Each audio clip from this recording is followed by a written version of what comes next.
Assalamualaikum warahmatullahi wabarakatuh. Perkenalkan, nama saya Dinda Yanovitasari. Saya mahasiswa UNES, Prodi Bimbingan dan Konseling dengan NIM 13014210030. Saya di sini akan menjelaskan apa sih iptek itu dan apa saja dampak yang ditimbulkan dari perkembangannya. Daripada penasaran, yuk langsung aja simak video berikut ini ya.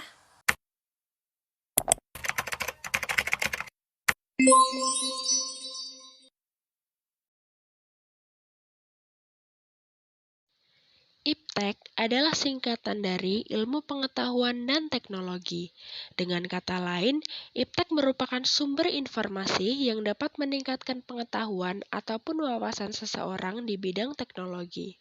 Contoh penggunaan iptek dalam kehidupan sehari-hari antara lain adalah pakaian, alat masak, alat makan, alat transportasi, termasuk gadget yang setiap hari dan setiap saat kita pakai untuk sekolah online maupun sekedar update Instastory. Terus, apa saja sih tujuan diciptakannya iptek? Tujuannya adalah memudahkan pekerjaan manusia. Oleh karena itu, pekerjaan manusia jadi terbantu. Lalu, bagaimana pemanfaatan iptek di era modern ini? Generasi yang selalu mengaplikasikan semua kegiatannya dengan iptek adalah Gen Z atau generasi net. Contohnya, nge-tweet menggunakan ponsel, browsing menggunakan PC, ataupun sekedar mendengarkan musik menggunakan headset. Dari banyaknya kemudahan yang bisa kita dapatkan dengan iptek, apa saja dampak yang ditimbulkan oleh perkembangannya? Seperti yang telah kita ketahui, iptek memiliki tujuan mempermudahkan pekerjaan manusia. Selain itu, dampak positif yang bisa kita rasakan antara lain: 1. Memberikan berbagai kemudahan. Contohnya, memanggang roti, memasak nasi, membuat air hangat, semua itu tidak memerlukan effort lebih karena ada teknologi seperti toaster, rice cooker, dan dispenser. Yang kedua, mempercepat proses informasi dan distribusi dalam kegiatan ekonomi. Untuk berjualan atau mempromosikan produk, kini kita tidak perlu harus datang secara langsung kepada konsumen. Bisa lewat iklan di aplikasi, endorsement, Shopee, dan lain-lain. Hal ini juga tentu mempersingkat waktu perputaran ekonomi. Yang ketiga, menambah efektivitas dan efisiensi dalam interaksi sosial masyarakat. Untuk bersosialisasi dan berkomunikasi, kita tidak perlu bertemu tatap muka secara langsung. Kini, kita bisa menggunakan video call atau telepon, terlebih di masa pandemi seperti ini agar mengurangi terjadinya penularan. Dampak positif yang bisa kita rasakan selanjutnya adalah peningkatan di bidang produksi. Seperti yang telah kita bahas tadi, terjadinya percepatan proses informasi dan distribusi juga akan mempengaruhi produksi. Produksi akan meningkat seiring cepatnya perputaran roda ekonomi. Yang kelima adalah menambah pengetahuan dan wawasan.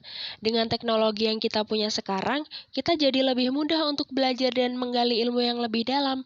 Bayangkan, dulu orang tua kita hanya bisa mendapatkan ilmu dari apa yang dijelaskan oleh guru di kelas. Betapa bersyukurnya ya kita hidup di zaman ini. Seperti dua sisi koin, iptek juga memiliki dampak negatif yang tentu saja merugikan banyak pihak, antara lain: 1. Munculnya kejahatan baru yaitu cybercrime. Kejahatan ini sangat berbahaya karena data pribadi kita bisa dicuri untuk keuntungan orang-orang yang tidak bertanggung jawab. Yang kedua, berkembangnya sifat konsumtif.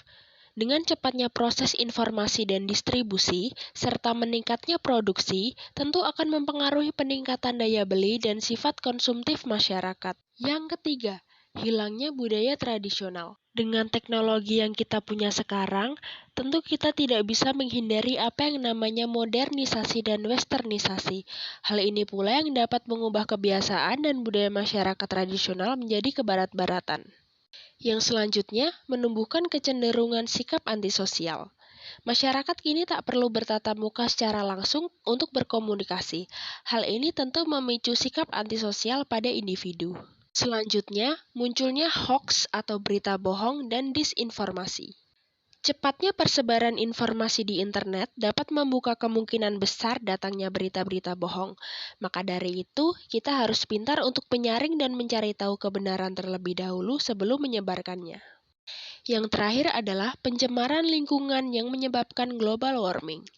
Teknologi yang kita pakai sekarang tentu dapat menyebabkan pencemaran lingkungan seperti gas CFC yang dikeluarkan oleh air conditioner yang dapat menyebabkan berlubangnya lapisan ozon. Hal ini tentu tidak baik karena suhu di bumi akan semakin panas dan menyebabkan terjadinya global warming. Seperti yang telah diutarakan oleh Nadiroh dan Hasanah pada 2018, Iptek telah mengubah dunia sebagaimana revolusi generasi pertama melahirkan sejarah ketika manusia dan hewan digantikan oleh kemunculan mesin. Maka dari itu, manusia harus bisa mengimbangi perkembangan iptek dengan ilmu dan skill yang mumpuni, yang tentu saja tidak bisa dilakukan oleh mesin, agar keberadaan lapangan kerja dan kegunaan manusia tidak tergeser oleh mesin. Sekian penjelasan dari saya. See you on the next video. Bye-bye. Thank you.